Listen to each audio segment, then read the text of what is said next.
It's Sunday night, 8 o'clock. Welcome to All Lacrosse Live. I'm Gary Groob in Toronto, and with me, as always, we got Shawn Slaght back. I'm back. There's Shawn. How are you, Shawn? Doing pretty good, thanks, Gary. Hold the show. We're going to have yeah. I had a Christmas dinner to attend. So. Life goes. Yeah. And over in Connecticut, I've got Muffler Mike. Mike, how you doing? I'm doing good. We had a fun week, eh, guys? We've had some interesting stuff going on. Of course, we'll get into the Tyson Bell stuff in a minute or two. And, of course, we had 6 games in the NLL. We had 4 games in the ALL East. All kinds of things going on. But just before we get rolling, just a reminder to everybody, all of our shows are streamed live across Facebook, Twitter, YouTube, also Twitch, and Instagram live. Remember to hit the subscribe, follow, and like button. Share, tell everybody about us. Best in the business here, you know. Also, please enjoy a lot of our affiliates that are on the Streampunk Network, which include the Pat Bernard Show, the Attacking Third, Steel Steps, a lot of soccer and football post-game and pre-game shows, CFL shows, and much more coming. So please have a look at streampunkentertainment.com. If you missed a show, no worries. You can grab all the shows on YouTube at either Streampunk Sports or All Across All the Time, in which you would get our entire library, interviews, retro games, press conferences, anything you can really think of, we have up there. And please stay up to date by all sports by visiting Streampunk Ent with a huge step.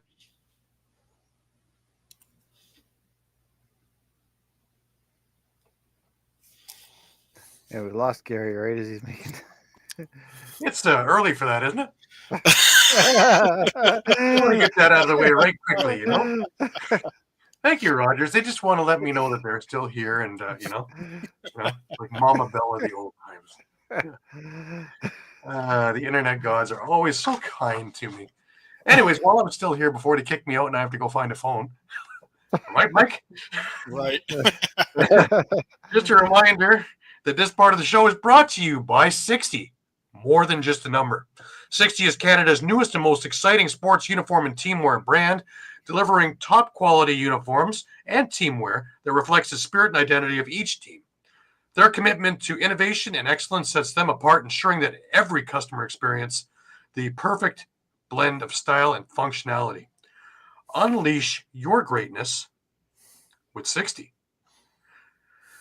Have a look at them on Instagram at sweet_60. And if you're looking to get a hold of Jim, at info.sweet60@gmail.com.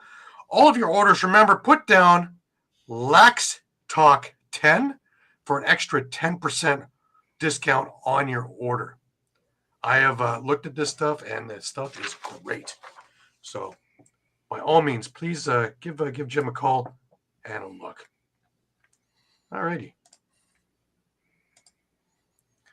Well, guys, a couple of little bits of news. First off, the Crossing Barriers is making its way into Ontario now. January the 18th onward from 1 till 2 at track over at Oakville, the Crossing Barriers will be there.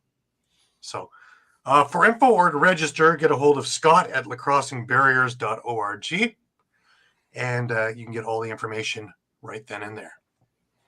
That's spectacular.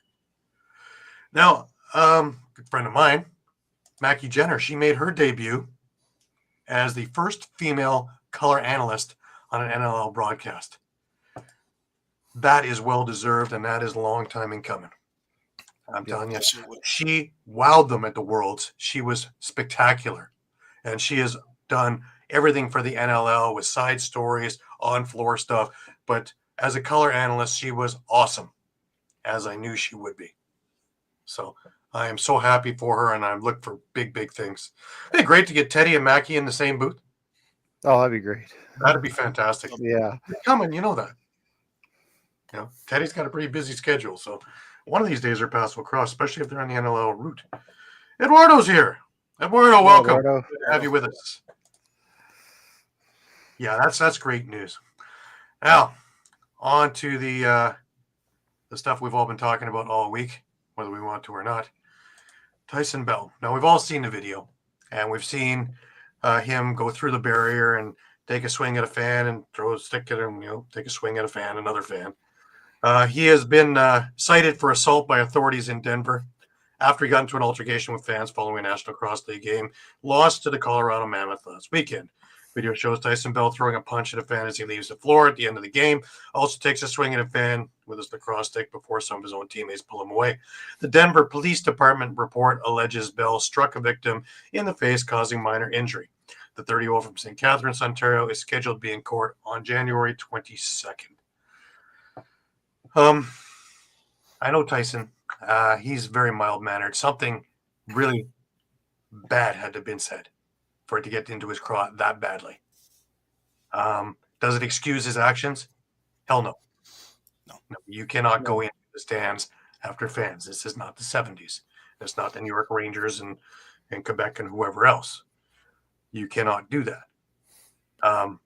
Now, do I think that the fans are victims? No. I think that it needs. I'm glad the league is taking its time and investigating everything, because it needs to be found out what was said and what was done that got him so irate that this happened. Now, makes it any less on his suspensions? No. But I think the fans need to be equally as culpable as, come in and, cheer, jeer, do whatever you're going to do for your team. Keep it above board, people. Yeah. I was just going to say, Gary, sorry. Yeah. I was going to say, I think they got to look into arena operations too, because why were fans down by the tunnel there, and why were there just, flimsy gates there? Where was security? I think there's a lot to be looked into, not just, Tyson's actions.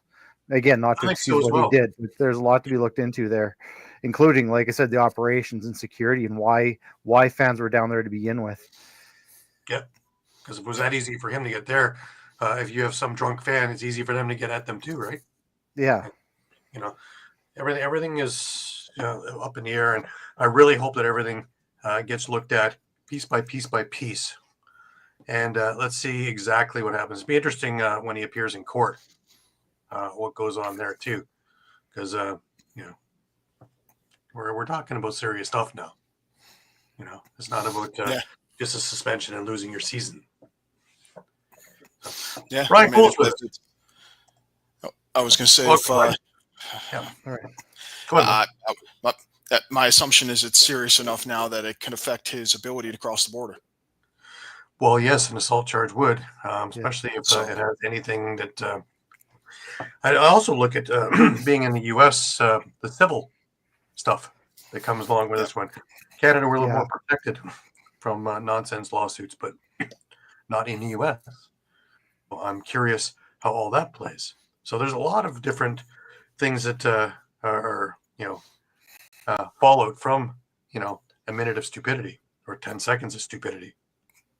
So I hope that everything works itself out, because he really is a good guy. Yeah, and I guess the two things that bother me the most about it, again, echoing what you guys say, that, hey, Bell isn't blameless here, and he's probably going to get suspended. We're probably looking at, I wouldn't be surprised if we're not looking at 10 games or the whole season at this point. At this point, like this. But I still find it a little funny that there just happened to be a video rolling right at that moment. And, just for me, if you're a fan, buying a ticket is not a license to do whatever the hell you want. Yeah. Jeer and jeer. But, hey, there is a line. There is a line. That doesn't give you, carte blanche to say anything or do anything. There is liability on I just want to make that point, because there's still a lot of fans out there who think, well, I'm buying the ticket, I'm supporting the team, I'm the one that's. I pay the money, I can do what I want. Yeah. No, you can't. That's a misnomer. There are guidelines and rules or whatever, that come with buying that ticket. Yeah. Doesn't matter what Absolutely. facility it is or what event it is. And again, that's where I You kind act of go like back a to jackass, security, you're right? going to get thrown out too. Yeah, So, that's where I go back from the security, right? It shouldn't be up to the players to jump in the stands and deal with it. Where was right. security to deal with it when the fans cross the line? Right, where was security? Period. I never saw anybody there. Yeah. Well, hopefully it was a lot better today at that arena. Right. Than last Well, week. certainly looked like they were having a good time. But anyways, before we get rolling into NLL stuff, we had ALL stuff this weekend, and we had 4 games on the docket. We had 4 really great games too. We started Friday night over in Brampton, where the Toronto Monarchs and the Brampton Express met up with one another, and this thing was a punch counter punch game all night long. Really a great game. The Toronto Monarchs actually came out on top with a late run, beating Brampton 23-20. Nice close pitchers duel. Hey, Mike. Game of the weekend, really. I'll tell you. The next night, the next afternoon, over at the ILA, the winless Oshawa Outlaws faced the Paris River Wolves, also winless, and it became a 19-18 overtime win for the Paris River Wolves. Now, this game was crazy because it was tied on 8 different occasions, and really an excellent game, fun for the fans for sure. But like I say, both squads opened up offensively. Carter Page was able to score the winner, 4:59 into overtime to give the Outlaws their first win. All afternoon trading goals, but no team got out to a lead of more than 3. And it came back and forth all day long. John St. John, he was the big point getter for Oshawa, 4 goals, 8 assists. Gareth Hay with 5 goals and an assist. Jeff McNulty, 3 goals and an assist. Matt Duncan for Paris had 5 goals, 6 assists. Graham Bergsma, 4 goals, 3 assists. And Caden Merritt with 4 goals and 3 assists for Paris. The 3 stars, John St. John first, Matt Duncan second, and Graham Bergsma the 3rd star. We look at the early game today up at the ILA, and it was Whitby against the Oswego Bears. Now, interestingly enough, I bumped into Craig Wendy last night at the Rock game, and he was really excited about getting in net for Oswego and the turnaround that will happen there. And I'll tell you what, you saw a much more rejuvenated Oswego team. That trade with Stephen Bertelli and Wendy to Oswego paid immediate dividends. In fact, after 3 quarters, Oswego was up by a goal. And it took Whitby to put it in 5th gear, outscoring Oswego 6-1 in the 4th for the 15-11 victory, and to keep their undefeatedness in the league. Brady Kernan with 5 goals. Devin Pfeiffer, 2 goals, 3 assists, led the way for Whitby. Eddie Renault with 5 goals and an assist had a monster day for Oswego. Stephen Pertelli had 2 goals, 3 assists. Craig Wendy was spectacular in net. Did everything except win the game. So that's coming. Oswego's going to be a force down the road as everybody adjusts.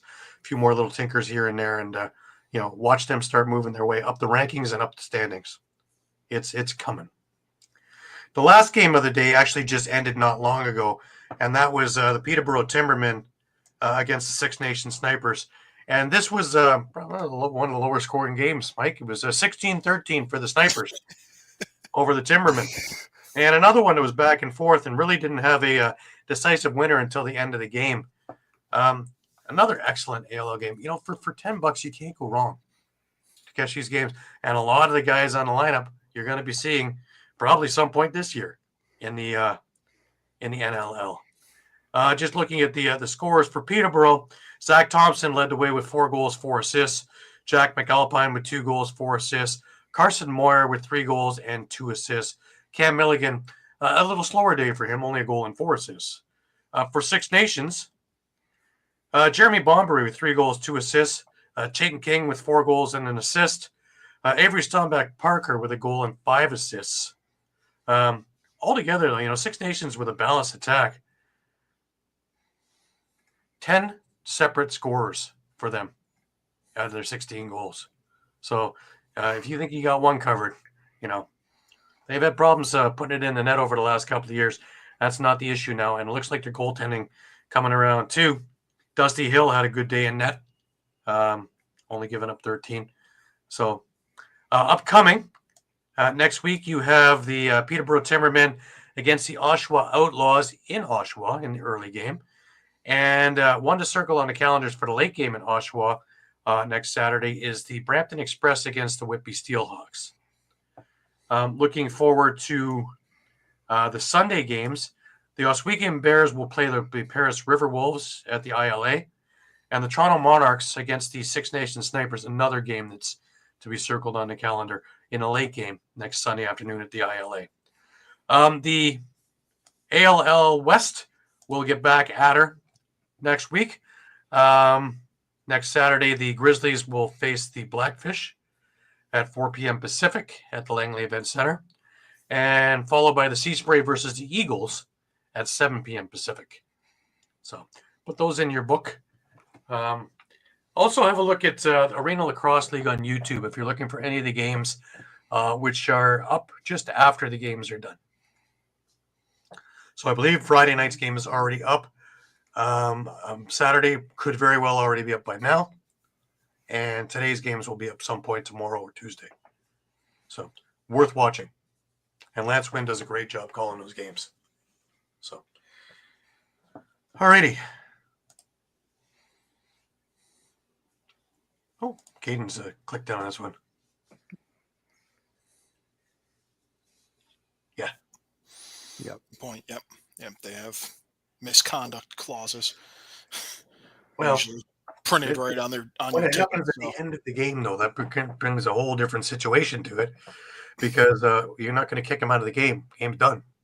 He should be leaving already. Leaving, yeah. Not finished the 14th of his 15 beers that are sitting there, or whatever. But let's wait for the reports and see what goes on, because I have a feeling there's a lot more layers to the story than we all know about. And another beautiful thing about it being a public court case is that it'll all be out in the open soon enough. All right, let's get ourselves into some NLL stuff, shall we?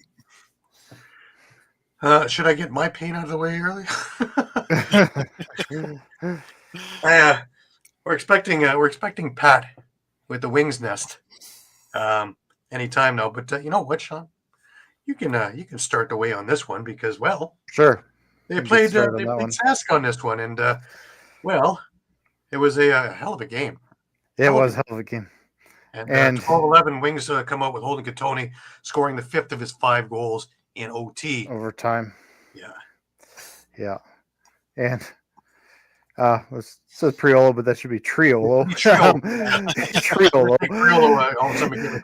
Because he, from out of nowhere, decided he was going to take over the offense now. And he... Dave, I'm with you on that one. I watched that. That was a pretty ugly event. That'd be the same as if you were watching the Buffalo game. That became a pretty ugly event too. But I don't think there's any Jets fans anymore. But welcome, Dave. Thank you for tuning in. Go ahead, Shawn. Go ahead. Take us through this. Yeah, but right off the bat, the Rush got bad news with Austin Shanks out, as well as Adam J out with the flu. And so honestly, even though it was an overtime loss for the Rush, when you're missing Church and Shanks in that offense and you still push a team to overtime, you got to give them a lot of credit there, a ton of credit, because you needed guys who aren't used to stepping up, like a Mike Triolo, to at least keep the ship steadied. But on the other side, like you said, Holden Katoni, 5 goals and an assist. A huge game for Brendan O'Neill. A big coming out party for him. 2 goals and 6 assists. So he's looking like the player. He's caught on, hasn't he? Yeah. Speaking of guys that caught on, we had a chance to talk to him after the game too. I know we didn't get a clip of it, Gary, but Nasso, Jake Nasso for the Saskatchewan Rush. This is only his. Remember, this is only his 4th box game. Yeah. Period. And he went 20 for 27 at the faceoff dot. He's making a name for himself very, very quickly. Yeah. And actually, I heard someone say, do you think PLL teams are starting to take a look at him now, too? Oh, I would say so. Yeah. I would say so. But you got us a few clips, and they're all up on our YouTube page at All Across All the Time. One of the clips that we have is of Ryan Keenan. Let's give that a listen to first.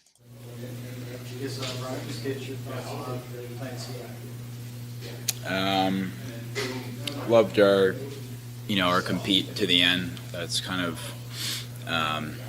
it's been something we've, really been good at this year, and battling to the end. But unfortunately, again, we kind of didn't put together 60 minutes, and that spell kind of late in the second half and third quarter, we just kind of, weren't executing, gave up some goals, and going forward, we just kind of can't put ourselves in that spot and continue, to have to get to a point where we got to battle back and then get to overtime. We got a few early in this year, but you never know how it's going to go. As the captain, obviously for some of these younger guys in the locker room, this is kind of their first taste of defeat. What do you kind of tell them to kind of keep this from snowballing? Yeah, just head up. It always sucks when you got to end like that and we go on into a bye week off. But I use this week to take care of a few things and rest and work as a group. With our film and everything just to get better. Because we do have to get better in a lot of areas, and but it's heads up in there. We're still in a great spot this season, so just got to be ready to go for next game. What can you say about the game that Maestro had tonight? Yeah, he was awesome. He stepped up. He's been great for us. Obviously being down Shanks and Churchy is tough, but to have a guy like that who works so hard to get other guys open, to have his opportunities and to bury them was huge for us. You've been through a lot. I know these journeys you've been on this team when they won the championship. I know you just came out of a reload. You've seen a lot of lacrosse, and Derek's seen a lot of lacrosse. Where do you feel you guys are sitting right now? Because you are 3-1. You only lost in overtime, so yeah, it's pretty good for teams sitting at right now. Yeah, like I said, we're in a good spot. I think we all know in that room that there's a lot of areas to improve. Especially early in the game. Our offense, we got to execute a lot better. We were a bit sloppy, just unforced errors and turnovers. But like I said, we've got the guys in the room to win and compete for championships. So. Just got to start putting together for 60 minutes. Okay. About says it all. But without further ado, we get the other side of the story here because we know what's going on. And here's Pat. Hi, Pat. Welcome. The golfer's at it. Look at that. I'm on vacation. I'm not stressing for once. I'm enjoying a nice banana. It's been nice, we have what you call a winning formula here in Philadelphia. I don't know what's going on. I mean, they're closing out games. I wasn't expecting the Philadelphia Wings to do something of that caliber. So, cheers. Well,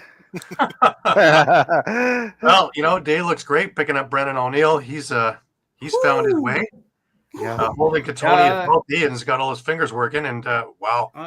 It's nice when you have scoring options. It's nice when you can rely on all 5 of your guys who can figure it all out on the fly. I mean, you saw the one pass from Mitch Jones, one-handed, having 2 defenders on him and finds Holden Katoli. Like this formula, the ball movement on this team, the way that again the Saskatchewan Rush came at them with a 3-2 defense, and the Wings just figured it out, and they have good ball movement. Like I said, Brandon O'Neill he is a pass first, score second option. He looks to pass, he makes his cuts to the net. He's fearless. I mean, this kid's got it all going for him. And then, like I said, you have Mitch Jones making things happen. Like, this offense is clicking. Let me remind you, fellas, your top 5 players right now in the NLL, 3 of them are from the wings. You have Joe Russell-Terrence with the points at number 1 with 34. You have Mitch Jones at 32.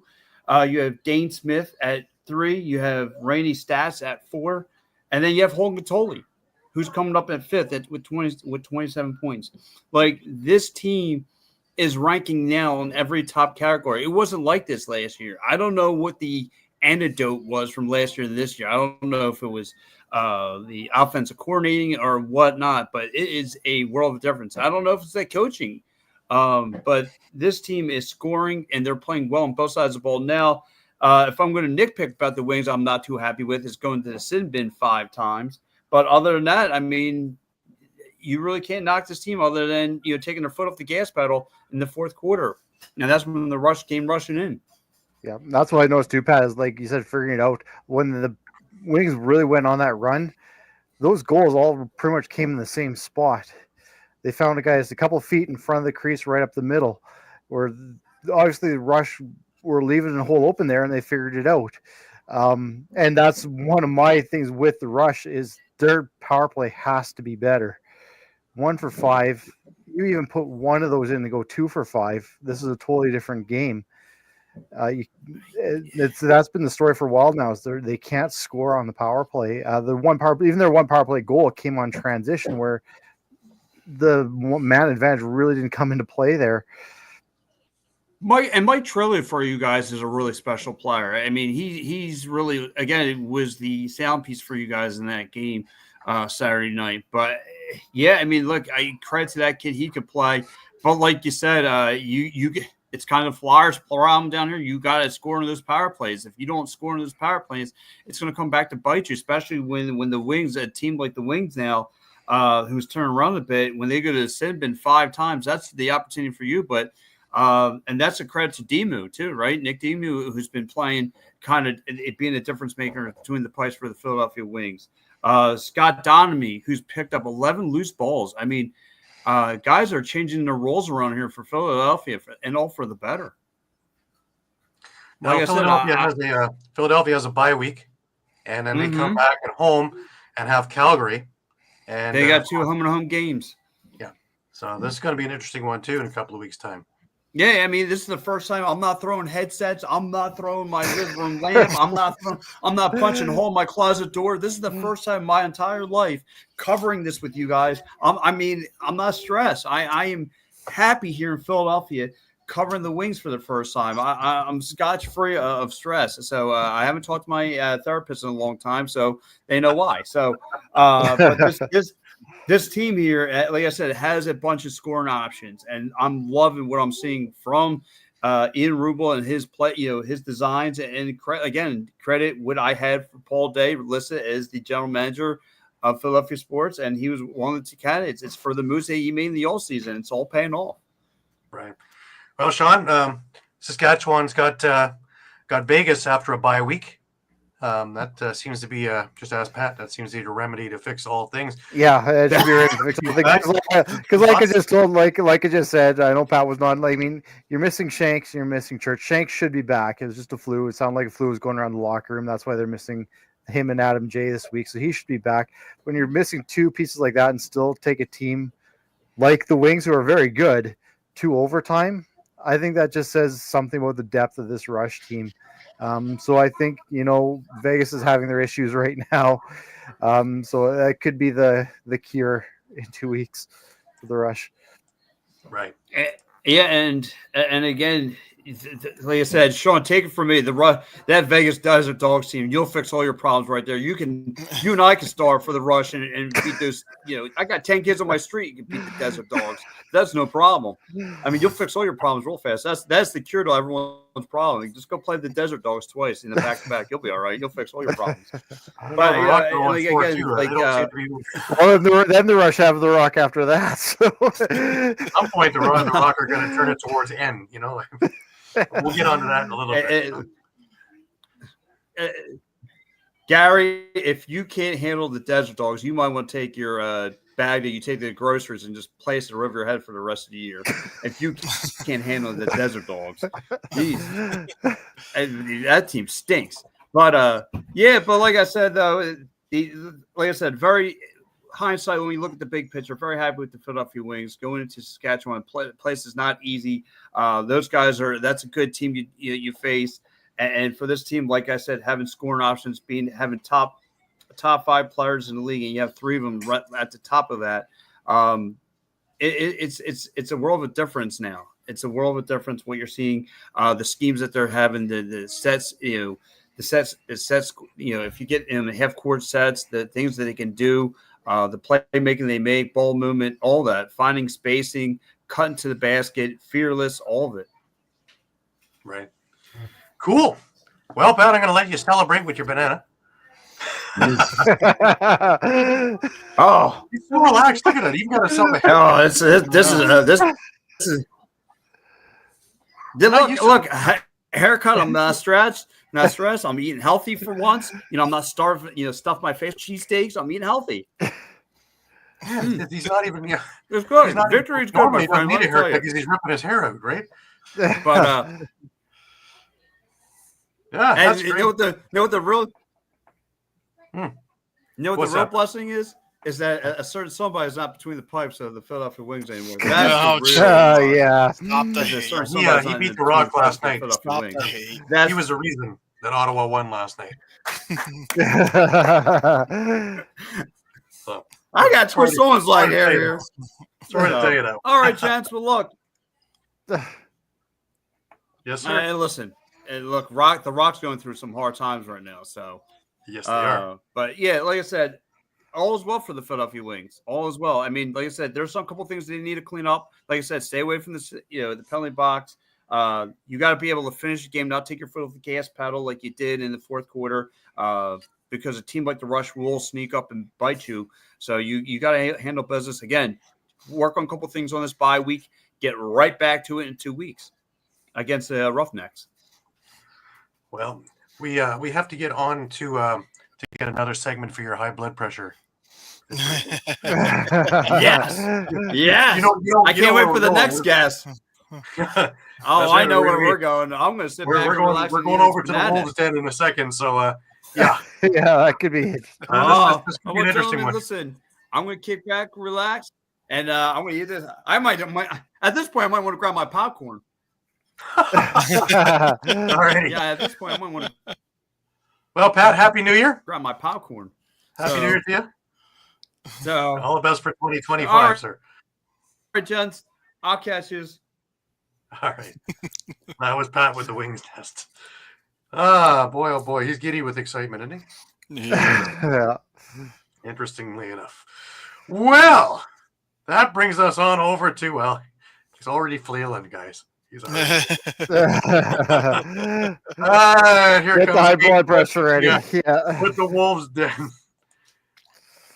Caden, how are you? We have the bleep button ready. Did we put him on auto mute? Yeah, we put it on mute.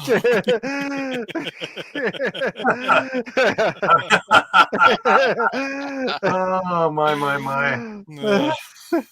We can start with the opening of the game, and it was looking great at 5-0.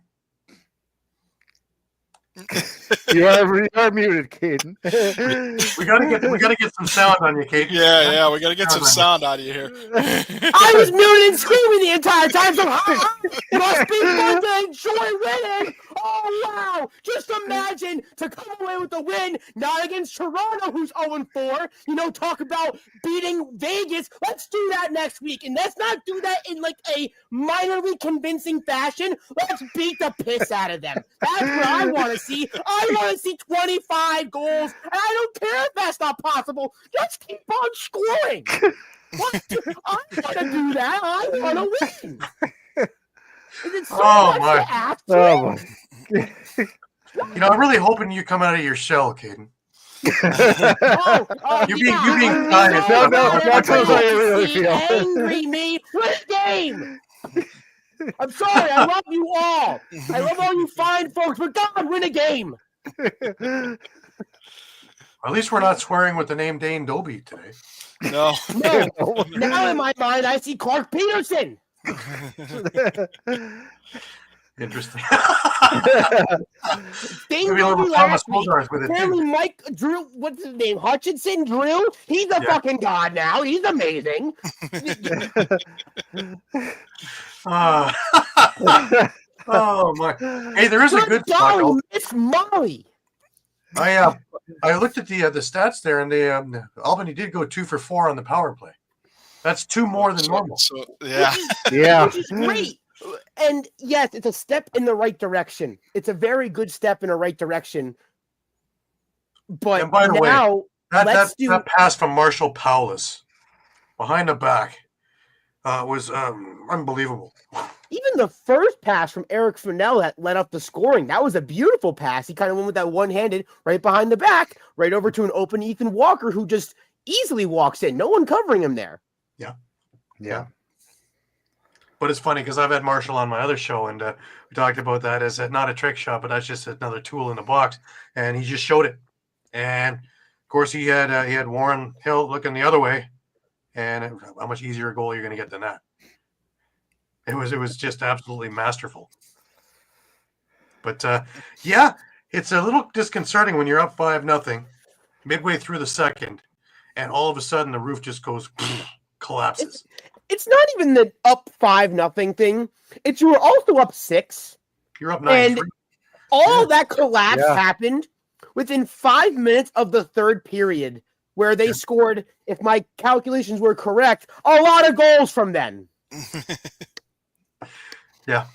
10 straight goals to give up right there. Yeah. Granted, 2 of them weren't Dougie's fault because, he wasn't in the net. But it's just crazy how, and I was thinking to myself this morning, looking at all the stats, it's crazy how you're going to look at 2 teams who are 1-3. And one of them is ecstatic to be at 1-3 because they could have easily gone 0-4. And one of them is sitting, why are we 1-3 right now? We should be at least 2-2. I would go with 3-1, but I would also go 3-1, honestly. Yeah. But I don't want to seem like the Homer fan. I want to point out that I am the Homer fan, and I'm just mad because I love these guys. I want to win a championship. Yeah. But just to me, the disconcerting thing is how it all stopped. And that's 2 games in a row where it just stopped. It didn't peter off. It didn't Peterson off. It just stopped dead. And that was it. They even saw the flashes of that comeback loss in the first game against the Rush because they were up at some point. Yes, it was a back and forth contest, but it was a game they could have easily put away that they just couldn't. Yeah. That's 3 games that they could have easily just put away and they just couldn't do. Right. Now, in Halifax's defense here, with all the turmoil that's going on around the team with the Tyson Bell situation, one of 2 things can happen. One is they get distracted by it and, everything goes out the window. Or 2, they can pull together, try and blank out all the noise, and for 60 minutes not have anything bother them. And it looks like they went with number 2, but it took a while to get there. Personally, I would have preferred number 1. That's just my personal preference. But gee, who would have thunk? Well, my again, 2 weeks in a row. I'm not going to throw a $99 headset, Pat. I know you're still watching. I'm not doing it. I need it. Well, while I got Caden here, we might as well pull out. I didn't get to pull out with Pat, but our pick'ems, right?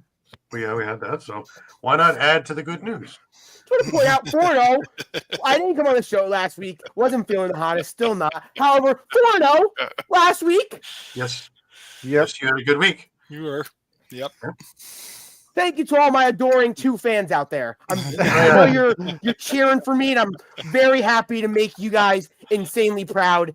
I remember, Mike, I mentioned it last week that I was 10-1 in those 2 weeks, and of course that one. Well, that was the Dane Dobie effect. Yes, let's go back to the day it all started in a downward spiral for me.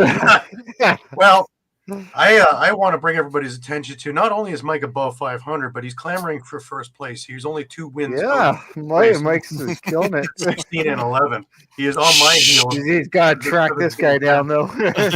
Shawn, however, is still in single digits in losses. Shawn's at 18 and 9. Caden is still above 500 at 14 and 13 with a good 3-3 week this week. And Pat is starting to come back to our area code with 12 and 15.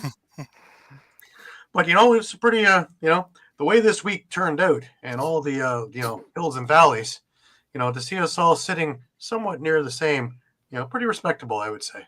4 and 2s and 3 and 3s. Not bad. Not bad. We need to do better, boys.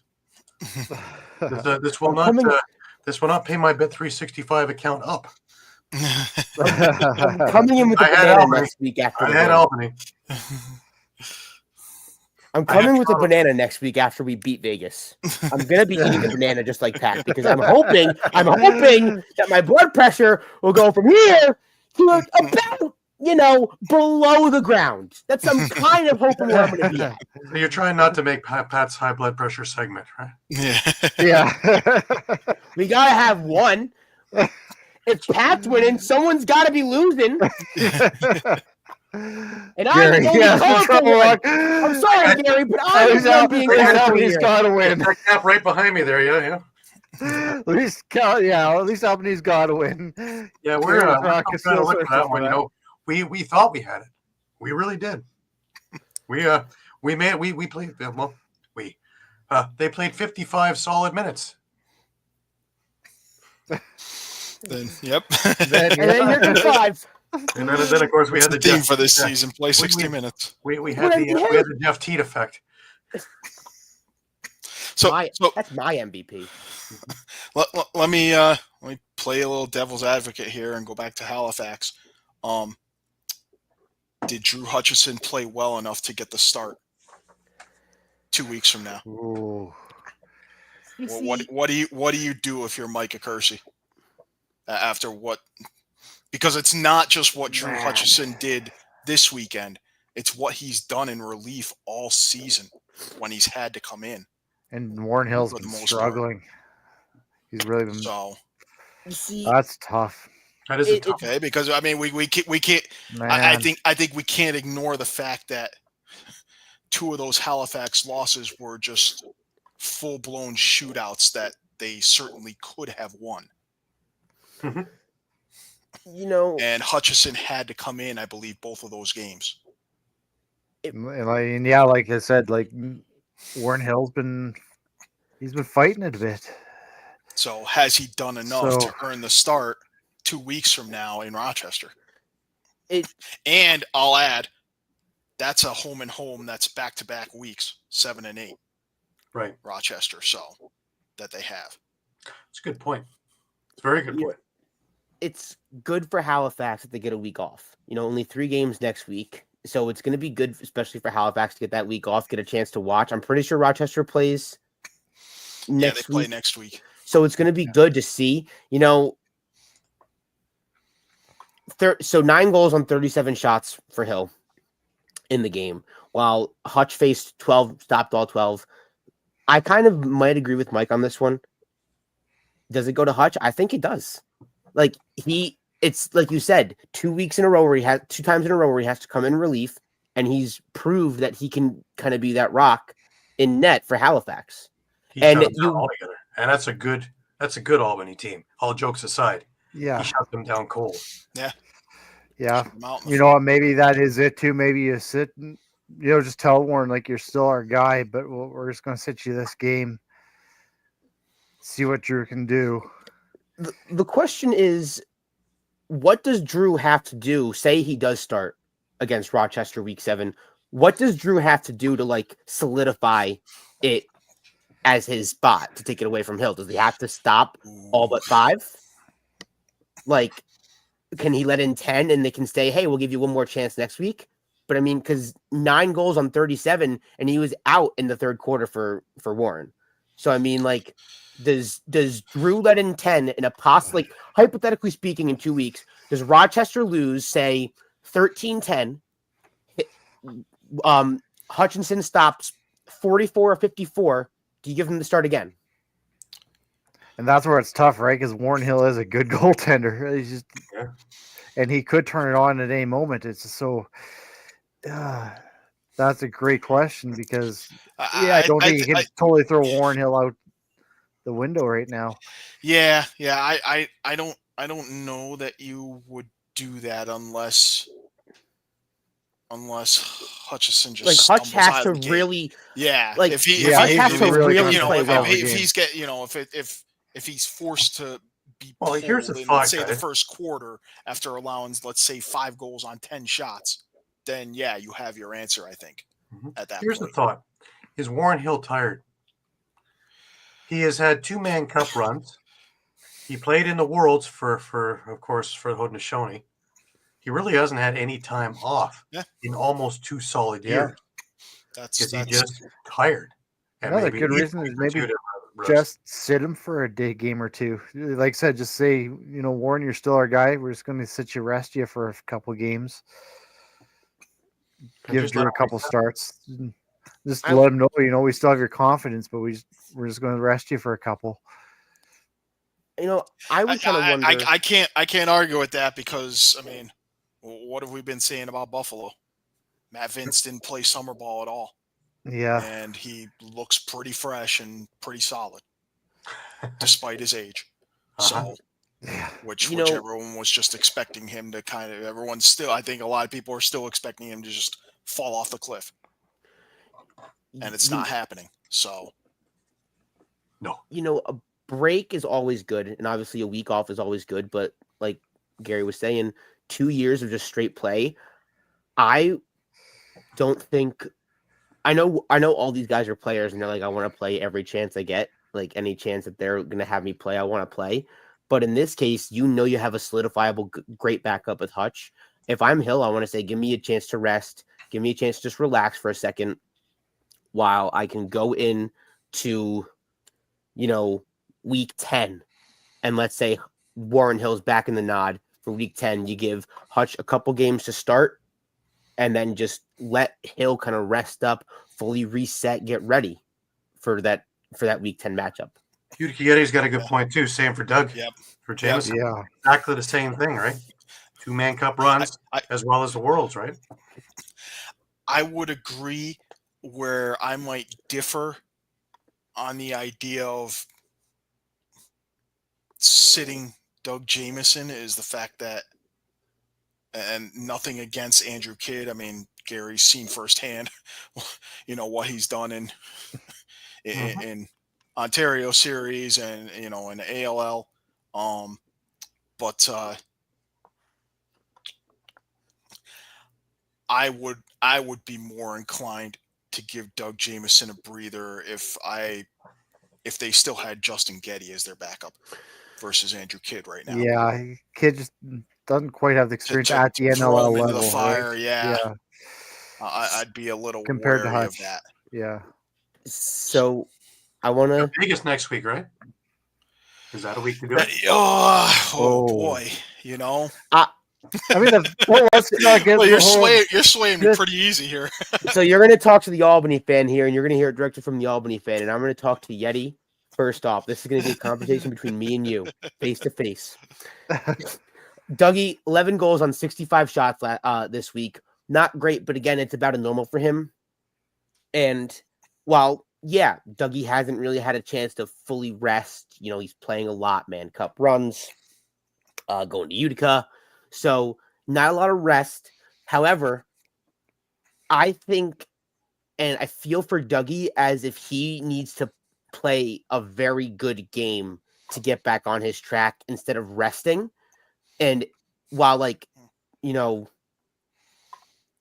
I agree with Yeti here is keeping Dougie in. And again, no shade to Kidd at all. He's a great player, great competitor. But at this point, I want Kidd to learn more behind Dougie and to get, his positioning right, stick movement right, getting everything set for a full start. I don't think it's Vegas. I think it's a game later on in the year for Kidd to get his first start. But I keep Dougie in and let him keep playing because he's just going to get better as more he plays. And I think like a good game against a very struggling Vegas team. I know I keep saying it every week that, Albany's going to come away with a win and just get that win they so need to beat up on a team on. But again, like Pat was saying, this is a very not good Vegas team. This is the best chance for both Dougie to put up a save clinic and for Albany to come out swinging. Yeah, and that's that. Yeah, I watched that save clinic. It was against Toronto, wasn't it? Yeah, 15-4. And They I was don't play going to Toronto say, anymore he's this year. got, you mentioned only 11 goals on 65 shots, so that means he had more than 45 saves. He has some pretty insane win-loss record when he makes 45 or more saves in a game, too. So that kind of surprises me that he made more than 45 saves in this game and ended up losing, because his win-loss his goal record, total that wasn't statistic wasn't high is pretty because crazy. Yeah, like the goal total wasn't that high. I mean, 13 is not great, but it's not like astronomical. But when your offense, if your offense offense is drops, putting 9, yeah, when your offense only puts up 9, not really helping it the doesn't defense score much for in the 25 goaltending. minutes. Yeah, that'll do it. If you want a semblance to win, and yes, it helps that you have a goalie like Dougie in net, but if you want a semblance to win, you got to put up double digits. And you can't go around expecting a win and only putting up 9 goals. Yep. And that's You kind are of where correct. it all funnels down into that one point of you can't win a game unless you're going to be scoring double digits. Well, if they can put up 13, we know the we know the stat with Vegas. I think they're on 32 or 33 consecutive games where they've failed to reach 13 goals scored. So I even saw this statistic, and I actually want to pull this up because it's actually kind of quite crazy for just the NLL in general, that the goal differential with Vegas is so astronomical. It's crazy. I gotta, like, they have all of the goal differentials and it's great. So Albany this year is at 45 goals for 40 goals against. It's pretty good. Toronto, I'll just call out Toronto here with an 0-4 team, 29 goals for, 48 goals against. They still have Vegas, 40 goals for, 63 goals against. Yeah, they're scoring a lot, but they're also letting in about double of that. And that is the second highest goals against in the league, second only to Rochester. yeah, who's played every week this year, And they've given up and will keep 64. playing every week this year. In fact, I think they have they play straight through at least week 8. So, And then the They'll have all closest of to that, February on. yeah, it's pretty Yeah. crazy. They play almost half their schedule in the first within the first 9 weeks of a 21-week season. So, and then third to that is Colorado. So you have Vegas at first. Rochester giving up the most goals, then to Vegas, then Colorado. Those are your top 3 right now. So, like I was saying at the start of my amazing rant, my beautiful, colorful time. Albany needs to come out and they need to just do a spanking. They need to take the belt off. They need to just do a spanking. That's all they got to do that.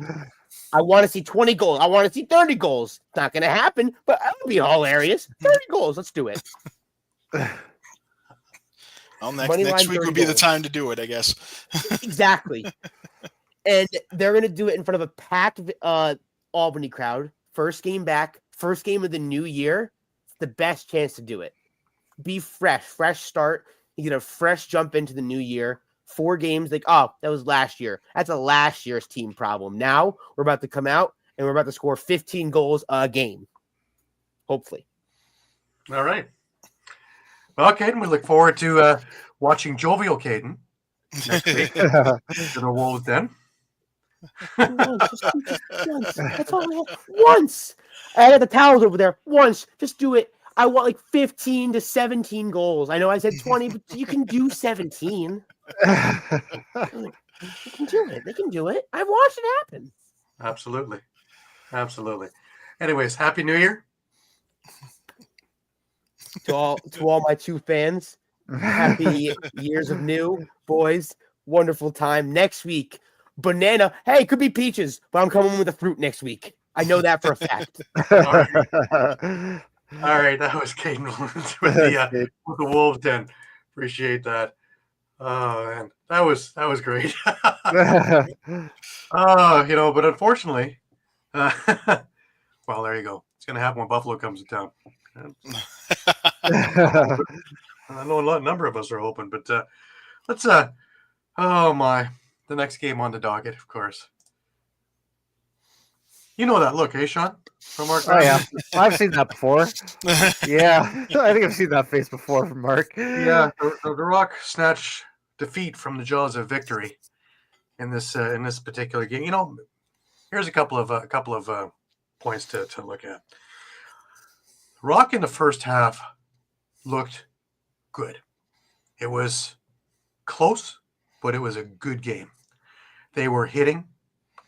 They were going inside. They were scoring from inside. And they were playing like they wanted to win. Not just didn't want to lose, that they wanted to win. The ball movement was good. They even brought that up on the broadcast, that you would never know that this was an 0-3 team playing by the way they were moving the ball around. And they were playing well, and they were comfortable. And, Josh Dahlwick, he had another big game. Chris Bushi, another big game. Mark Matthews got his first goal of the season. That was a big plus in the first half. And then, for some reason, outside shooting started again. And, it was 7-7 at the half. He had 14 goals in the first half. At the end of the third quarter, we'd only watched 3 more goals put up on the board, and Toronto was up. But all of a sudden, the goalies took over, and Higgins looked good. He stopped a lot of outside shots, tough ones, but outside shots. Led by Mark Matthews, who had 9 shots on net, all from the outside. Now, Toronto put together a little bit of a run, and they were up 11-8. Josh Dahlwick had a pair of goals. And, again, outside shooting again. And as Chris Bushi said in an interview, Bushi or Jubinville, I can't remember now, but they were playing like they're up by 10, and they need to stop doing that. Because playing like they're up by 10 meant they were starting to, do things that they normally wouldn't do. Again, outside shooting, holding balls, looking for the, picturesque goal. But that doesn't work. With 6 minutes to go, it's still 11-8, and, the Paramount Fine Foods sellout crowd was, jovial, making noise, having fun. Here comes Jeff Teat. Ironically, this was a broken play. This ball bounced through 2 players on Ottawa, and Teat just happened to be the last one there on the left side. And boy, oh boy, he picked the far corner. Kind of like, remember Curtis Conley on the show? He liked sitting on the bench watching Teat pick that corner 50 times in a row. He picked it like it's just practice, and boom. Not a minute later, does Teat get the ball and pick the short side just as easily. Now it's a 1-goal game. Who's in on the assist of the next goal? Of course, it's Teat. And we're now tied. Under a minute to go. Ottawa takes the lead, and Paramount Fine Food Center is quiet. Now Toronto pulls a goalie, and they go on the attack. And with 4 seconds left, they think what is the tying goal. But, of course, every goal gets reviewed under 2 minutes. It's deemed that Chris Bushi was in the crease, and he was, at 8 seconds with the ball. Should have been whistled down there. Now, did it take forever for them to try and figure this out? Yes. But was it right? Yes, it was right. Sorry, Toronto Rock fans. It was right. It was the right call. The goal was disallowed. Ottawa wins 12-11. Now, there were 2 other disallowed goals for Toronto earlier in the game. Out of my vantage point, And I'm assuming that they were right because nobody challenged anything. So, did Toronto play well enough to win? Yes, for the second game in a row, they did. A little luck here, a little luck there, a bounce here, a bounce there, and they're 2-2, not 0-4. However, they are 0-4. Do we do anything there? I don't think anything's going to happen. Why? Schreiber's still out. Erlin's still out. Harris is still out. Rogers is still out. You got Corbeil back, but I really didn't even notice him on the floor last night. Matthews, I'd like to see actually use his size and go inside. He'd be like a bulldozer. But he continues taking shots from outside. Great passing. He had another, 6 assists in the game. And he's a big reason why Dalwick is doing so well, because you find Dalwick had 2 quick sticks for goals on Matthews' passes. They were beautiful. So, I can say that now he's not doing what he's supposed to be. He's still setting up things. It's not like he's not on the score sheet. Dan Craig was doing great work last night and playing physical. Now, here's the interesting one. Dan Craig hit Jeff Teat. It was, legal hit. The Wayne Gretzky rule came into effect. If Teat gets hit, you go to the box. And in went Dan Craig for a 5-minute penalty. Now, luckily, we review these things. Now, it didn't go down to a 2-minute. It was taken completely off the board because it was seen it was a shoulder hit. Yeah. One thing I don't like with all this reviewing is that if a goal is close, they'll call it a goal and hope for the review. But then you get these things of inconclusive, and it's still on the board. Same thing with a penalty. You're giving a 5 so that you can review it instead of calling it on the fly. And, more times than not, that's going to be a 2 or a 5. Very seldom. That's the first time I watched him pull it off live. Actually, I was going to say, Gary, we had an interesting situation in Saskatchewan where one referee called it a goal, another referee waved it off, and it went to review. Now, what if that's inconclusive? Yeah, that's exactly. Well, they have to go with a review. If there's one ref calls it a goal and one ref doesn't, then they have to go to with review. Automatic challenge. They have to. Doesn't but then if it's inconclusive, more head official, if you will. Yeah, though then it goes to the head. Then it goes to the head official. Because I was going to say, what happens in that situation? Because it was actually pretty close call. I think they did eventually wave it off. It happened a few times last year, and I think if it's the head official, let's say the head official calls goal, then that's the call going. It supersedes what else goes on. Supersedes the lesser official, for lack of a better word, saying no goal. Right. I believe that's what happens when there's two conflicting calls. Okay. It's whoever the head official is of the two. Their call stands as the call going into the review. Right. Okay. Yeah. Now Thomas makes a point. Toronto's struggling, and it's showing. Not like years before in sync, but I do bring into account, of course, that is where injuries and youth. Yeah, the multitude of injuries. We're not filling the voids with veteran players. The voids are being filled with youth, and they're doing a pretty good job. Aaron Woods looks great in a Rock uniform. Now, is he scoring bukuns of goals? No, but is he doing all the little things? Yes. Cameron was a healthy scratch last night. But Darlison played, and he played very well too. But are these guys Schreiber or Challen Rogers? No. You put that in. It's funny because I looked at my wife at the beginning of the third, and I told her they're going to need to score at least 12 goals to win this. And this was when it was 7-7. And I look pretty smart, don't I? Stopped at 11. And here's the sad thing of the year.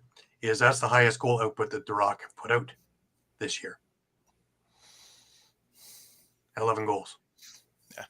So they have to find their scoring touch again and quickly. Now they have this week off coming, and then they're back at her. And does it get any easier? No, they go into Buffalo. Mm-hmm. Yeah. That one, that will either end the season or give them a brand new high. It's just that simple. Because after Buffalo, They host. they have host the Saskatchewan. Rush. That was Saskatchewan.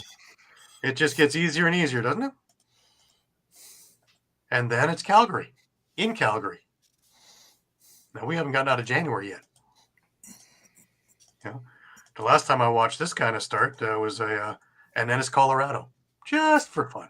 I was gonna say, and other than Vegas, I mean, there's really no Yeah, they can't play themselves. easy outs. Yeah. Yeah. And Vegas isn't going undefeated or winless the whole year. No. So where's the win come against Toronto? Yeah, I mean, we do rag on Vegas, but I mean, that's still it's a good lacrosse team. Sure, they're just out of sync. They just they need to learn to play with one another. They have a very talented team, and they're gonna find the end soon. And when they do, everybody's gonna go, "Well, what happened? Well, how long are you gonna stop? That team, Donville, Hannah, they're gonna score. They're gonna figure it out. Sean Williams isn't gonna be sitting back going." They're going. Well, I mean, we know what Kells can do. We've seen it in the summer. I mean, he's just fighting something right now, just like Cornell, right? He'll figure it out. Like, Oh yeah, yep. I find it funny though that everybody's on Nick Rose again. Easiest target on the rock, and it's funny because somebody made mention that the NLL Plus broadcast it said they're off the air, but the audio was still on. And even they mentioned, that's just a lot of uneducated fans. And I tend to agree. I tend to agree. It's not, is there times when I think that he should be moving more? Yeah, he's angle goalie, but there's times when I think he should be moving more, of course. But do I think that these losses are on him? Hell no. No. I think that the defense hasn't been great because 4 other main guys are out. And you have a lot of guys filling in. And in years past, the defense might have let Rose out of a few situations because they're so tough. Whereas this year, things that they might have been able to just, clamp down on last year or the year before are getting through. But, the coming down in the last 5 minutes and you're giving up 4 goals, that's inexcusable. And that's not on the goalie. That's on your defensive scheme. You know that Jeff Teat's going to kill you if you give him 4 inches and you give him 6. So to see that Teat got two of those 3 goals to tie it and an assist on the third one, that doesn't surprise me. He finished the game with 3 goals, 4 assists. Dunbar killed you again. He had 4 goals, and he did that in the first half. Did you learn nothing from the first game? Well, they did, because their defensive structure was much better. They were more aggressive, and they were going inside offensively, and transition was, Mazuka had a beautiful goal. So the transition was starting to work. And then it all stopped. That's all we need. We don't need any more. If you can get 20, get 20. If you can get 30, get 30. If you have Higgins on his heels, keep firing. Go in close. Make him uncomfortable. If the defense is letting you do it, why are you taking, the shot and get off? Things like that were puzzling me last night. But, hey, 0-4. 0-4 with a tough schedule ahead for the next number of weeks after a bye week. So a lot of soul searching is going to have to come in this week off and in the following week of practice, leading into heading over to Buffalo for a team that is absolutely rolling. Absolutely rolling. Yeah. They are in playoff form, if you will, as we transition into that game. And, of course, what better way to get you into that game than, of course, having a banner, right? Now, to me, that just set the stage right there. And then, of course, Rochester is having their issues also. And 13-6. Now, we're talking about Matt Vince, right? Well, he's like wine now, right? Hence the vino. He is getting better with age. He set a new career high and set a Bandit single game record with 62 saves in this game. Tell me. The cliff's not falling, Gary. It's not. No, and Yeah. your summertime off did him a world of good. You know, other years where he started sluggish just because he played all summer. He had the summer off. He did stuff with his family. He just came off a championship, his 5th. He was ramping up to try and do what no one else has ever done, and that is three-peat with 2 different teams. You need incentive? There's your incentive. Buffalo needs incentive? Well, you know, they're looking to three-peat. Don't need much more incentive than that. Now, of course, you know, just to add to the fun, Josh Byrne with 300 career assists after this game. Another milestone. Why not? But yeah, that to me, you know, and what did Buffalo do? From pillar to post. And of course, 19,000 screaming Bandit fans in Bandit land, where the building was rumbling like a playoff game. We haven't even hit January yet. Buffalo's undefeated. Still. Them and Georgia are the only 2 teams left now, undefeated. And we'll get into that in a bit.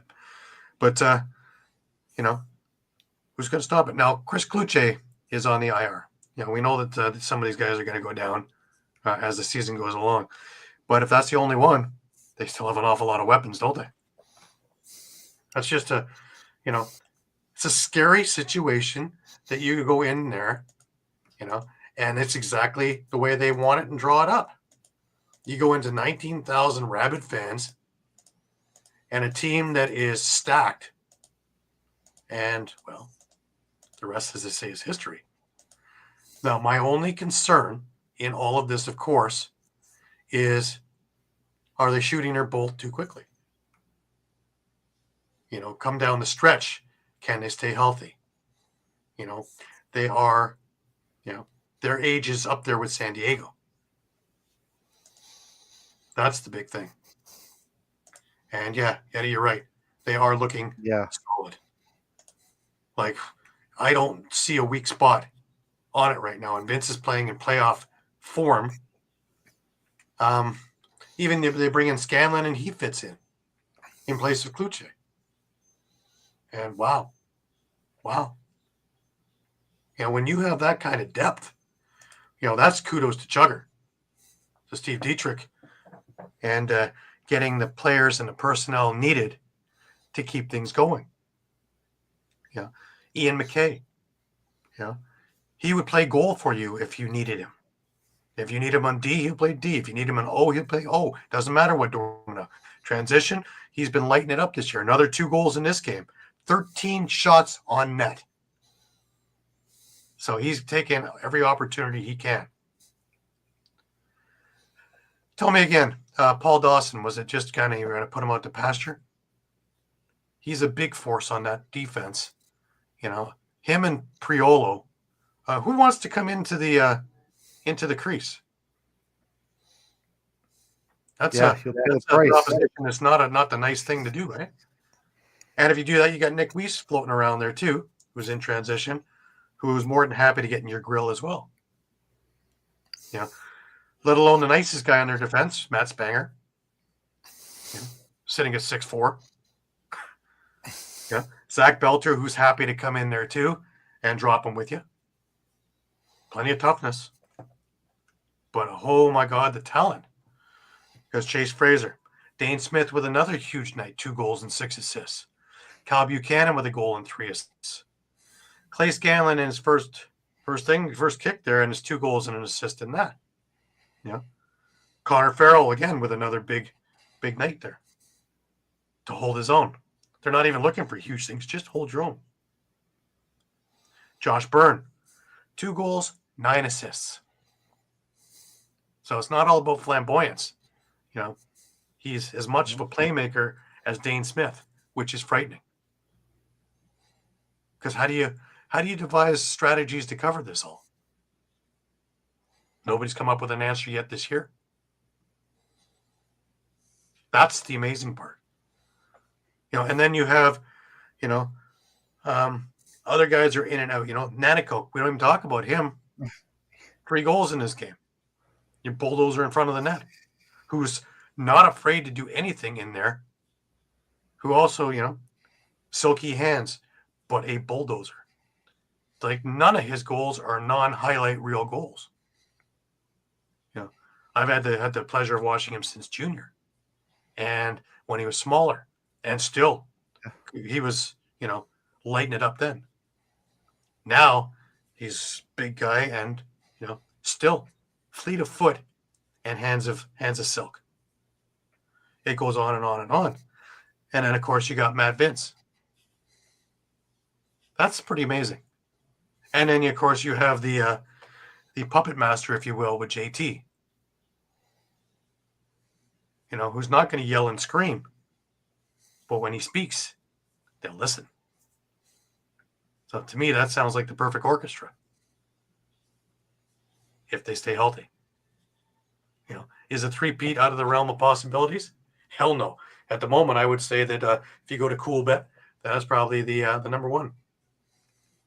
That's probably your lowest odds because they're going to win it. I don't know, guys. Which thoughts? Shawn? Yeah, I mean, I'm right with you. I mean, there's no weak spot on this team anywhere. Yeah, not unless we get into injuries. And, who knows then. But I mean, yeah, that's the only thing, right? If Matt Vince goes down, I mean, you got Steve Worldman. He's a veteran, but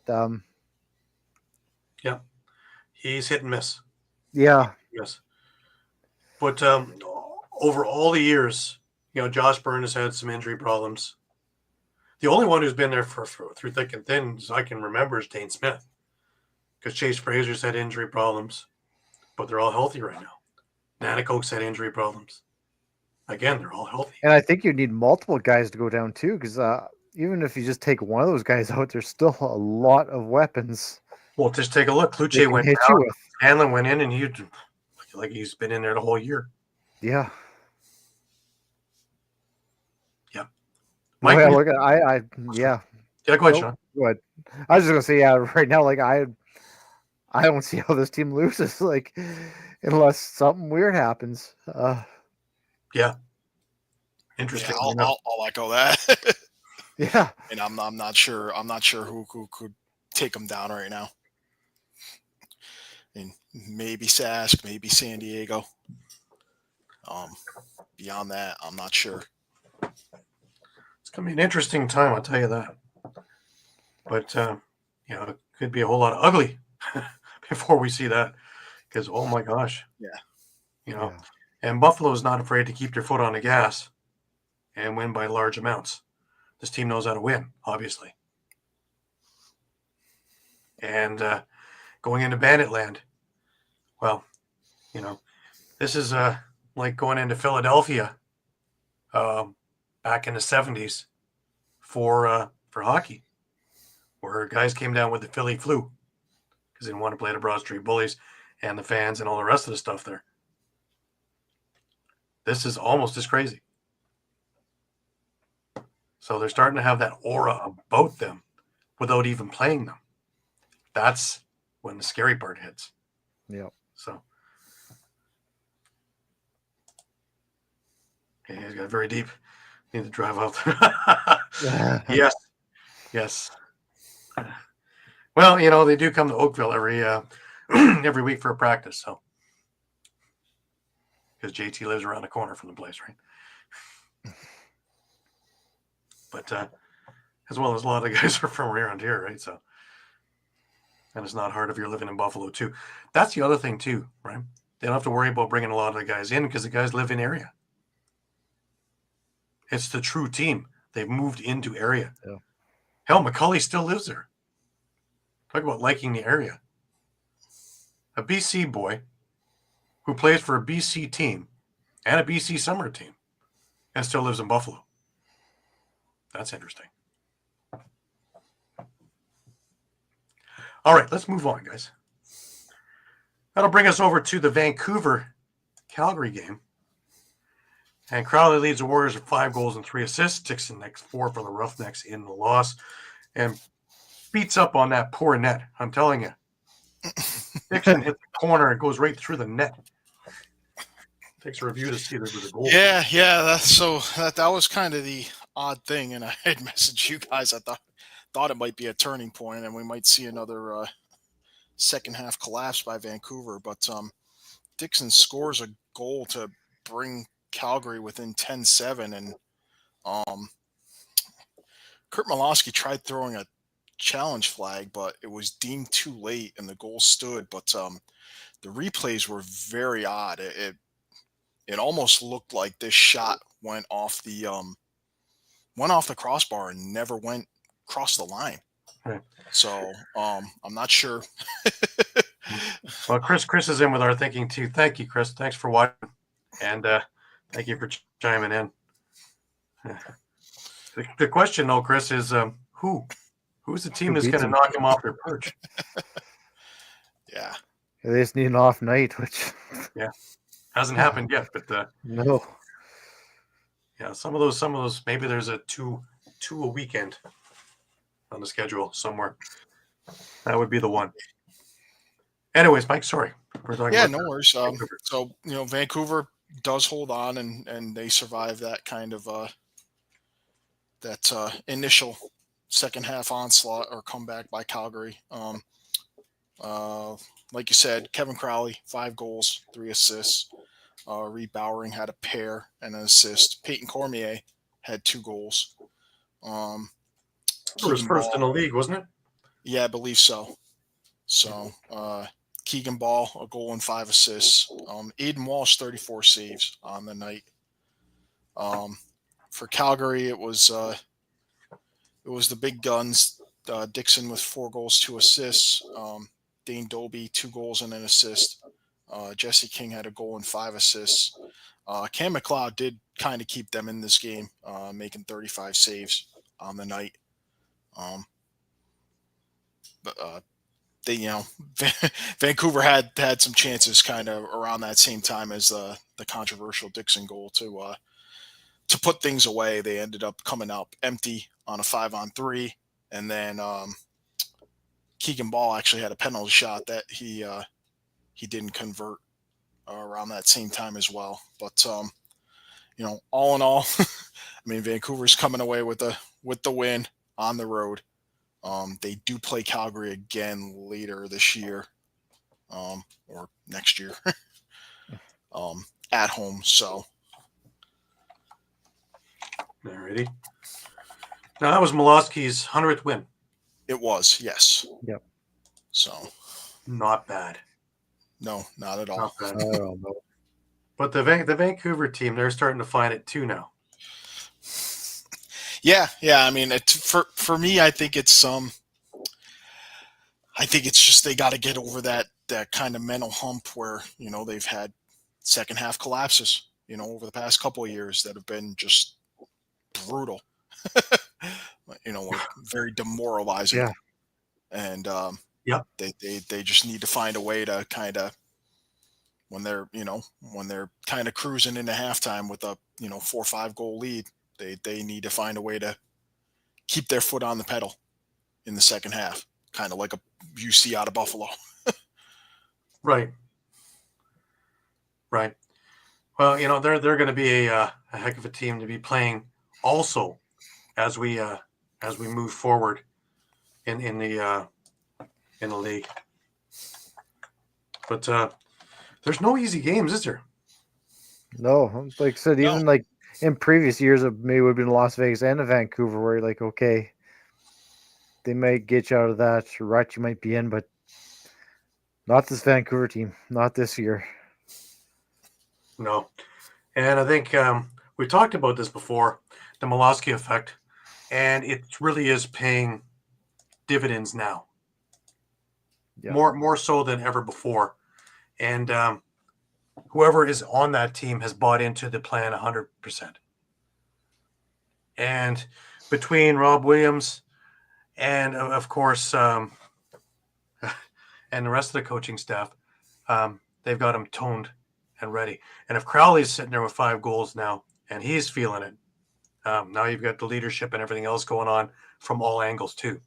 That's huge. Agreed. So this becomes a big thing too. Taylor did miss a lot of opportunities. Yeah, I'm liking Vancouver, but again, Calgary, it's a hit and miss with me so far. Like they've that huge run from Dobie, of course, against Albany, but before that run happened, they really weren't doing too much. So, it's hit and miss. Either everything is working for them or nothing is working for them.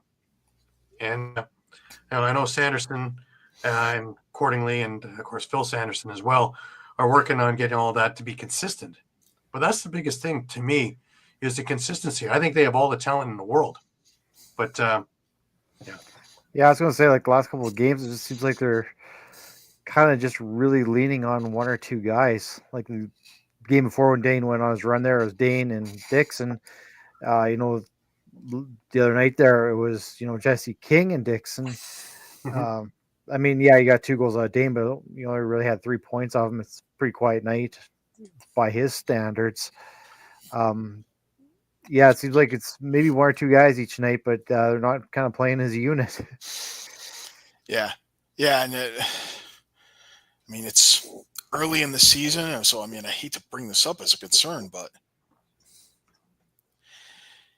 if you're a fan and you're seeing most of these games dominated by, say, Dobie or Dixon, are you concerned that guys like Tyler Pace, Tanner Cook, Matthew Gauthier are going to regress this year? Right. As a result. Yeah. Right.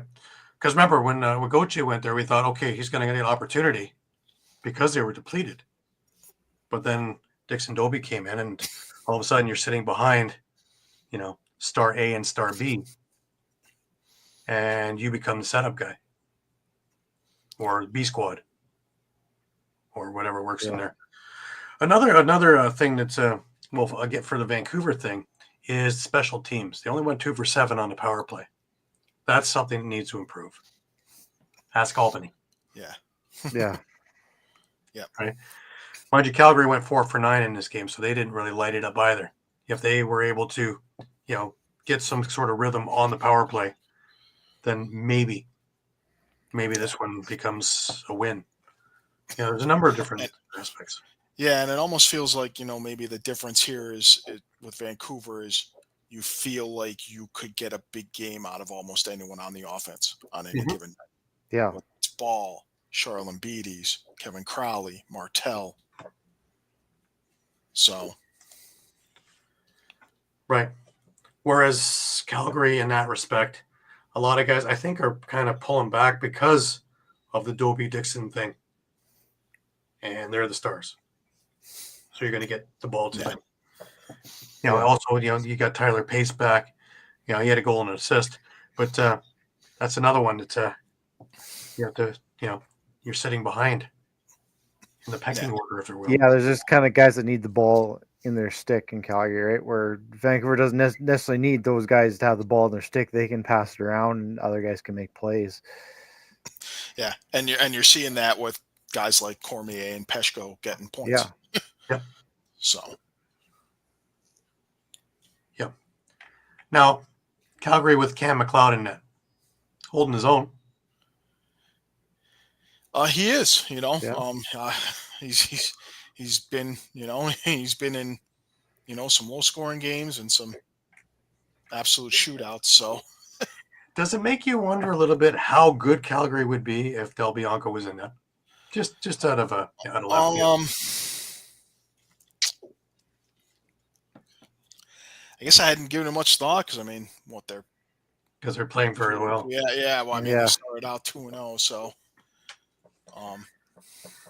Yeah, if it was 0-2 and they were being blown out by 8 goals per game, we'd be. Yeah, there'd definitely be a narrative or a. There's one guy who took an opportunity and ran with it. Yeah. And Oh I yeah, hope, I 100%. hope this is the start of Yeah, something great, because as we know, there's an abundance of players all over the place, and the ALL is full of guys who couldn't find jobs. But there's not an abundance of NLL caliber goalies. And I was talking before with Craig Wendy about this idea too, is that when you're a team and your number one goalie goes down, do you have the horses to get you through it? If Nick Rose goes down in Toronto, is Holochuk the answer? If Matt Bintz goes down in Buffalo, is Orleman the answer? If McLeod goes down in Calgary, is Colby Bowman the answer? That's who you have sitting there as your second. Even O'Toole in Vancouver, is he the answer right now? Or does that set the team back because you don't have that abundance of goaltending? NLL caliber goaltending. I could even go as far as the rush too. If Sheliano goes down, I mean, we've seen what Kostiuk can do in junior. He's looked good in preseason, but we just don't know when the bullets really start to fly, right? Right. Yeah. It's funny, in the ALL, I can watch Devlin Shanahan against Lane Ruska in my backyard. We got some pretty good goaltenders in the ALL. Yeah, still makes me scratch my head. If I had to guess, I'd say 9 or 10 out of 14 teams this wouldn't apply to. That you would say, hey, they're in trouble if their starting goaltender goes down. I think it's the other way around, though, Mike. I think it's the other way around. Yeah. Really? I don't see the the staying power of the backup goalies. I know in Toronto. Oh no, that's the point I was making. I think 9 or 10 teams out of 14 are in trouble. That's yeah. No, that's my whole point. I mean, honestly, who are the only ones you think wouldn't be in trouble? Maybe San Diego, just because Poulin's over there. Yeah. Hall of Fame. I mean, Halifax. You can't say it now because they're starters, supposed starters on the injured list. But Rochester, I mean, Hutchcraft's been playing basically, but they're already into that Hartley scenario, was right? healthy. He would be the starter. Yeah. I think you have to put Drew Hutchison in the conversation now, especially if he gets a start. Next week. Ottawa comes to mind also, but that's but Higgins has been playing out of his mind. So yeah. But that's really about it. Maybe Philly. I was gonna say, again, we talked about Steve Allman's hot and cold. I don't think he's I think he could get you by in Buffalo. But I don't think you're necessarily in trouble long term. No, if you get an injury, though, I think he could do what you need him to do as a backup. Right. That's my point. And really, we saw that with Colorado last year. With Ward not being 100%, that was a huge part of, granted they had Ryan Lee out and a few other things went wrong, but that was a huge part of why things weren't going right over there. Yep. And the difference between last year and this year, Lee's back in. Yes, Will Malcolm's a big thing there as well, but Ward's healthy and they're in every game. And it's also the way they play. The psychosomaticness of it all is that they're not worried about things going there. So they're willing to take a few more chances transitionally and willing to go extra bit because he's healthy. Whereas if it's somebody else in net, they don't do that. So it changes the whole scheme of what you're doing. All right, let's move on. We got one more game, and it happened just a couple hours ago now. And it was another barn burner. And, of course, that was Georgia going into the Loud House and trying to silence said Loud House. And they came away with the 13-12 victory. And, boy, what a back-and-forth game this was. Yeah. Yeah. So 7-7 at the half. But truly a game of runs. Yeah. Looked like Georgia was going to maybe run away with it, late in the third, and then Colorado rallied and put Georgia down with just a few minutes left, and they were able to come up with the game tying and game winning goals. Game winning goal courtesy of Andrew Q. We hear that a lot, don't we? Rebound. Yeah. Yeah. Isn't that funny? I was thinking Right? about that when it happened. It's like he's always in the right place at the right time doing the right thing. Yep. And he certainly was on this one. He ended up finishing with 2 goals and 3 assists. And of course, I got to cheer for something, right, guys? So there you go. Okay? Cheer for something. There's a lot of no cheering around here. So Lyle Thompson had 2 goals, 4 assists. Brendan Bomberry had the same. Brian Cole had a hat trick and an assist. he had a strong game because even off did. ball, man, he was there and he was setting picks, hitting hard. He was doing everything possible to help the Swarm stay undefeated. Yeah. Yeah. The way they're using him right now is definitely beneficial to their team. Yeah. And speaking of goaltenders, Brett Dobson, 31 saves on the night. Dylan Ward had 44 saves for Colorado. They got 2 goals, 3 assists out of Will Malcolm. Connor Kelly had 3 goals, 2 assists. Connor Robinson had a hat trick and an assist. And if anyone wants to rewatch that game, look at Connor Robinson's second goal. It's from the restraining line, and no disrespect to guys like Corey Small, Mark Matthews, any other lefty snipers. If I got a guy who's a lefty taking a shot from a restraining line, I want it to be Connor Robinson, because that guy can just sorry Jeff Teat, sorry everyone else. He is my top lefty sniper right now. I mean, that guy can just, when it comes to shots from distance, I mean, it's amazing watching him, nail top cheese from back at the restraining line on a regular basis. Yeah, you got him on the left and you got Zeb Williams on the right, and that's the Howitzer brothers. Yeah. Well, the Georgia defense did a great job of limiting him. He had just a couple of assists, no goals, kept him off the board. Oren Ron did get his first 2 career NLL goals for Colorado. They were nice goals too. The second goal especially, that was just a beauty at the end of the third. Yeah. He was like a lightning bolt coming down there. Definitely. So, with But the win, Georgia. The other thing I see, Mike, is with Brett Dobson, again, it wasn't a huge amount of saves, 30-something saves, but they were timely. And coming down the stretch, he made 4 or 5 massive saves. There was a one play comes to mind. There was 2 Colorado guys with no Georgia defense anywhere. One shoots, he makes a save, rebound goes to the other, and he makes another huge save, and then gets out of trouble. But most aren't going to be doing that on the first or on the second. Yeah. He's definitely developing a penchant for big timely saves. So, and I think that's going to be that's going to be key to a run, playoff run for them. Yeah. Really. I love Brian Cole's game. I've talked with him. I've had him on my other show. I've talked with him about, in the dressing rooms a number of times, and he just gets it, whatever it takes to do it. But, and now that they're using him much more in transition and much more towards their offense, I think Georgia's just that much tougher, because he's a big guy. He plays very aggressively, but he also can score, and they're using all of that.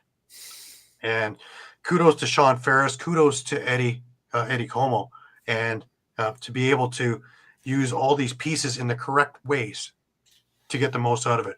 It's no fluke why this team is undefeated. They find ways to manufacture, even when things aren't going quite the way they want it. They're finding ways to manufacture the victories. Next man in mentality. We use that a lot, but next man up mentality.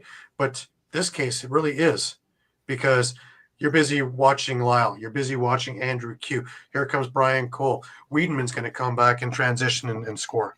There's so many different weapons that can come from so many different ways that they're becoming another one. I'm looking forward to the Georgia Buffalo game when that counts. Yeah, that may be the one team that could not give that Buffalo that one loss. Well, I remember last year I was in the press box in Buffalo around this time of the year, and it was I believe it was an 8-7 Georgia win over Buffalo. I was in the Georgia dressing room before the game talking to a couple of guys, and just hearing different things and strategies and whatever, and up in the box and watching them take care of business and stifle that powerful Buffalo lineup. The defense is that good, and that defense is together still. And Dobson's got another year under his belt, and if he isn't already looking to be the number one all-around goalie in the world, because I think he's the number one field goalie now too, he certainly is number two if it's not number one. Yeah. And let's not forget that defense not only stayed intact, they added Joey Capito and Seth Van Scheppen. Yep. So rich get richer. But I'm also seeing like a Jeremy Thompson with like the fountain of youth. He looks better in faceoffs now than I've seen him in years. Is he winning every one? No, but he never did. Is he winning his fair share? Yes. Yeah. Oh, yeah. In a game like today, he won 18 of 29. And it's no slouch on Colorado, right? Right. Yeah. So to me, everybody's doing their job. That to me is key in winning. Do your job. And when you're talking about a team that is deep and there's no ego, and it starts with the coaches, right? Friendliest guys around. Ferris, Como, all the guys. Andy also. All of them are, good guys, and it's not a uncomfortable situation. It's a very good, and as you good, you got Caleb Benedict, who was hurt all last year, didn't play today, but has put his fair share in the last couple of games as well, up and coming. Just to add to the fun, we haven't even talked about Shane Jackson. We haven't even alluded to him, and a goal and 5 assists. It just you get one after the other. It doesn't matter. Brendan Bombury, 2 goals, 4 assists. It comes from all over the place. So it's true. If there's a team that can knock up, wouldn't that be a great final? Oh, yeah. We all want our teams in there, but wouldn't that be a great final for all fans? Is Buffalo, Georgia, the way they are now healthy? Oh, that would be 3 great games, regardless who wins. Those would be clinics. Those would be the ones you save and show it to your U6 team. This is how you do it. Watch how this is done. So there's a lot of things to look forward to. That will be circled on my calendar when they meet. And hopefully it's not in a point where everybody's nursing injuries or licking wounds or whatever. Or it's at the very second last game of the season and everybody's resting everybody. Right. To me, that's huge. But yeah, I think Jordan, I picked him in my top 3 at the beginning of the year. And as I was joking with Sean Ferris, as we're texting back and forth, it's like, you're not making me a liar. So, this is going to be a lot of fun. Gosh, I'd like to see Duluth. Put that on my schedule of where to fly to next. But anyways, that was a heck of a week. And like I say, it culminated with a nice Sunday afternoon game. Right down to the wire. That's a number of games down to the wire this weekend. Again, we talk about parity. And it really doesn't matter if you're on the W or the L. The parity of the league is wild. Especially with this And again, it leads me to the soapbox thing is that we need expansion, even though we have a goaltending situation here. But how are we gonna overcome that? Trial by fire, right? NLL wants more scoring. That's a good way. Sorry, I'm just chuckling because I found your answer. Buffalo and Georgia play once this season in week 21. Oh, jeez. That's the one thing I can. Can you imagine if they're both 17-0? Yeah, who's going to be I first? think that could be good if that's a game for first place. If that's the case, yeah. then yeah. God, And it's in the Hive, so plan your trip. Ooh, there you go. There you go. That's a worthwhile event to go check out. But you might see him 3 weeks later in the finals. But anyways, upcoming first week of the new year, we have Vegas in Albany. Albany's going to hope to right the ship. Wouldn't that be something? Hey, listening to, yeah, yes. Wouldn't that be something if Vegas is able to right the ship in this week? Can you imagine, Caleb? You'd actually watch the top go. His head would actually explode. Yeah. Wow. You got Rochester in Georgia. Now that's going to be an interesting one too, because again, Rochester's had their shares of headaches and problems, and I like what that team has to offer. So if they can actually put it together for 1 week, this could be one that Georgia has to sweat. This would be my game of the week, because the Ottawa-San Diego game, as much as I think that they can give them a run, I just think San Diego's got too many weapons, and it's still too early in the season to say they're not healthy, especially coming off a bye week. Yeah. So, but it'd be an interesting match, a Riglieri against Zach Higgins. That could be a really, really good pitcher's duel, so to speak. Good goaltending duel. But let's leave it there. Want to thank everybody for joining us week in, week out, day in, day out. Remember, you can follow us on Facebook. You can follow us on Twitter, X. You can follow us on Instagram. You can follow us on Thread. And, of course, you can follow us on YouTube. YouTube, if you're looking for a number of retro games, there's about 40 of them up there. There's going to be a couple more added in the next couple of weeks. Some great games there from the old Mill era and also from the early NLL days. So if you got a favorite team that isn't around anymore, good chance that we have it up on our YouTube page. The YouTube page is also merged with the Streampunk Lacrosse page, so there's even more stuff on our YouTube page now. So give it a check, and while you're there, please subscribe to it. Lots of stuff, more tools in the toolbox. Brings us to our last words. Mike? Yeah, I mean, it's hard to believe, but we're actually a quarter of the way through the season already. So, next week's going to be light, but it's not going to be any less important for some of these teams, especially the ones that are desperate for a win. Yeah. Well, some of them need to use the bye week to try and right the ship, try and just figure out what the formula is, because up to this point, it hasn't. It's funny. Toronto just had a bye week. They played, lost. Now it's a lot of weeks to think about it. Yep. So let's see if they have new teams or anybody's getting healthier to come back in, because that certainly would be a resurgence if they could get a couple of the big guns back in. But let me just counterpoint with the flip side of that. Rochester hasn't had a bye week yet, and they're not going to have one for at least a couple more weeks. They're playing through at least week 8. So weird scheduling. Yeah. Shawn, last words to you.